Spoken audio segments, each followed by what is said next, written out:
അത്രയ്ക്കും ടേസ്റ്റ് ആയിട്ടുള്ള ഒരു കപ്പ ബിരിയാണിയാണ് ഇന്ന് ഉണ്ടാക്കാൻ പോകുന്നത്. അതിനുവേണ്ടി ഒരു പാത്രത്തിൽ വെള്ളം ഒഴിച്ചതിന് ശേഷം കപ്പ ഇട്ട് കൊടുത്ത് വേവിച്ചെടുക്കാം. കപ്പ വേവുന്ന സമയം കൊണ്ട് ഒരു കുക്കറിൽ ബീഫ് ഇട്ട് കൊടുത്തതിന് ശേഷം കുറച്ച് മുളക് പൊടി, മഞ്ഞപ്പൊടി, മല്ലിപ്പൊടി, വേണമെങ്കിൽ ബീഫ് മസാല കുറച്ച് ചേർത്ത് കൊടുക്കാം. ഓപ്ഷൻ ആണ് കേട്ടോ. ചുള്ളി, വെളുത്തുള്ളി, ഇഞ്ചി, തക്കാളി, കറിവേപ്പില, പച്ചമുളക്, എല്ലാ ഐറ്റംസും കുറേശ്ശെ മതി കേട്ടോ. അതിനുശേഷം കുറച്ച് വെള്ളവും എണ്ണയും ചേർത്ത് കറി മസാലയും ഉപ്പും ഇട്ട് നന്നായി മിക്സ് ചെയ്ത് വിസിൽ കേൾപ്പിക്കാം.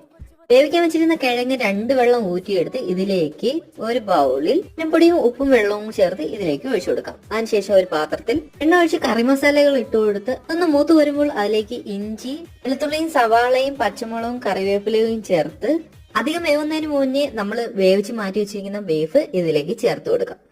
ഇതിലേക്ക് കുറച്ച് തേങ്ങ വറുത്തിടുന്നത് ടേസ്റ്റ് കൂടും. ഈ വേവിച്ച് മാറ്റി വെച്ചിരിക്കുന്ന കപ്പയും ചേർത്ത് മിക്സ് ചെയ്ത് നല്ല സ്വാദിഷ്ടമായിട്ടുള്ള കപ്പ ബിരിയാണി നിങ്ങൾക്ക് കഴിക്കാം. Bye bye.